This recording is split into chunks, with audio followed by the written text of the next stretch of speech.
శుభ శుక్రవారం కావడంతో రాష్ట్ర వ్యాప్తంగా ప్రధాన పార్టీల ప్రముఖ నేతలంతా నామినేషన్లు దాఖలు చేశారు.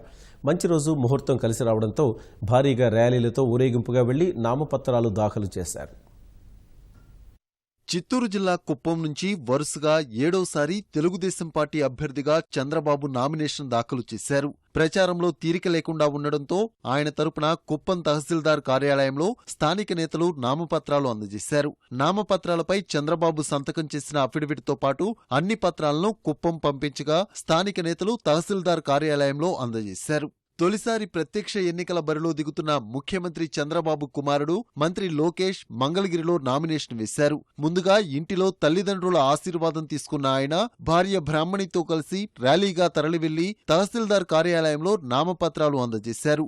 ఈ కార్యక్రమంలో తల్లి భువనేశ్వరి, కుమారుడు దేవాంశ్ పాల్గొన్నారు.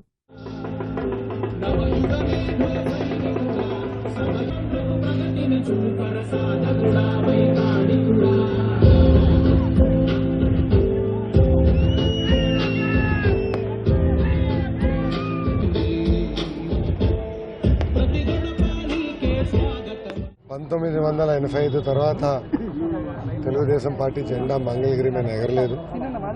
నా లక్ష్యం ఒకటే, 2019 ఎన్నికలకి తూచా తప్పకుండా మంచి మెజారిటీతో తెలుగుదేశం పార్టీ జెండాని ఇక్కడ ఎగిరేయాలనేది ఒక లక్ష్యంతో నేను ముందుకెళ్తున్నా. మంగళగిరి ప్రజల్ని నేను చాలా వరకు కలుస్తూ జరిగింది. ఇంకా కలవాల్సిన అవసరం ఉంది. వాళ్ళ సమస్యలన్నీ తెలుసుకుంటున్నాను.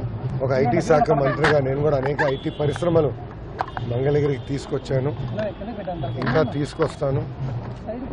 ఈ మంగళగిరి రూపురేఖలు మార్చే బాధ్యత నేను తీసుకుంటాను. ఐటీ పరిశ్రమలు పెద్ద ఎత్తున నేను ప్రోత్సహిస్తాను.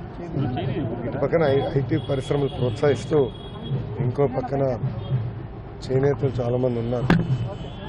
వాళ్ళందరూ కూడా మనం ఒక అద్భుతమైన బ్రాండ్ తీసుకొచ్చి మన ఏదైతే మార్కెట్కి అవసరం ఉన్న వస్త్రాలు ఏదైతే ఉన్నాయో అవన్నీ ఇక్కడ తయారు చేసి ఒక అద్భుతమైన బ్రాండ్ మంగళగిరి బ్రాండ్ ఏర్పాటు చేసి ఒక ఆంధ్ర రాష్ట్రంలో కాదు, దేశంలో కాదు, ప్రపంచానికే తీసుకెళ్లాలని ఒక నిర్ణయం కూడా తీసుకుంటాం జరిగింది.